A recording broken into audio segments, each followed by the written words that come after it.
Trust is the most important foundation of every human relationship. A team can never achieve a goal without it. Before you can learn how to gain trust, you need to learn how to trust others. As the saying goes, you cannot give what you do not have. In the same way, you cannot ask others to trust you if you are not very trusting yourself. There are several ways for you to show that you trust others. This chapter discusses all the strategies that you can use to genuinely build a habit of trusting people. Learn the factors that lead to trusting someone. When we meet someone new, we automatically look for signs of trustworthiness. First, we consider the situation on how we met that person. If we met someone in a dark alley to do something illegal, it's understandable not to trust the other person. In most cases, however, we meet people in less dangerous situations, like the office or in social events. The second factor we usually consider is the one who introduced the new person to us. If we trust that person, there's a good chance that we will trust the one he introduced to us as well. Lastly, we usually consider what our peers think of the new person. Humans in general are social creatures. We depend on our social groups for our survival. This is why we put so much weight on what our tribe members think. When gaining the trust of new people, you should think of these factors. You should make sure that they all work for you. Do not let your past dictate your future.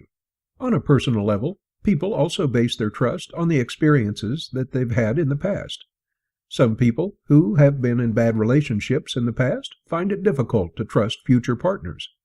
In the same way, an employee who had a deceitful boss in the past may think that all bosses are the same. These patterns of thinking affect our ability to show genuine trust to others. To avoid such patterns of thinking, you should think of every person as unique.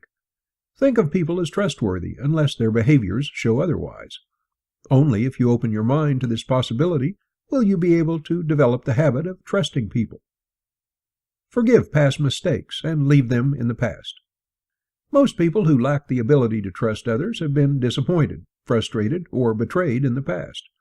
Avoid bringing the memories of these experiences in the present, especially if you're working with a different set of people. If you do not let go of these experiences, then you will never be able to fully trust those who are around you. The trick to letting go of bad experiences is to avoid dwelling on them. If you dwell too much on these experiences, then you are making their effect stronger. They will not only affect your mood, but also influence your future actions. Aside from forgiving other people, you should also forgive yourself for your own past shortcomings. If we cannot forgive our own mistakes, we will find it difficult to forgive and trust others. Delegate responsibilities to others. Leaders can show that they trust their team members by sharing the burden when trying to reach a goal. By giving people responsibilities, you are indirectly telling them that you trust their skills, decision-making abilities, and their competence. At home, a father can show to his son that he trusts him by giving him significant responsibilities. A dad, for example, can ask his son to watch over his younger siblings. He should tell him that he's in charge.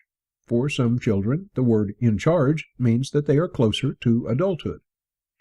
The amount of trust that you put on a person should be directly proportionate to the importance of the task that you are giving him or her. If one of your team members' only task is to clean up after work, then it's clear that you do not trust that person's abilities yet. Regardless if you intended to send that message or not, that is how people will see it. Share something about yourself to the people you work with. You can also show that you trust others by sharing information about yourself. By doing this, you are sending the message that I trust you enough to let you know about who I am.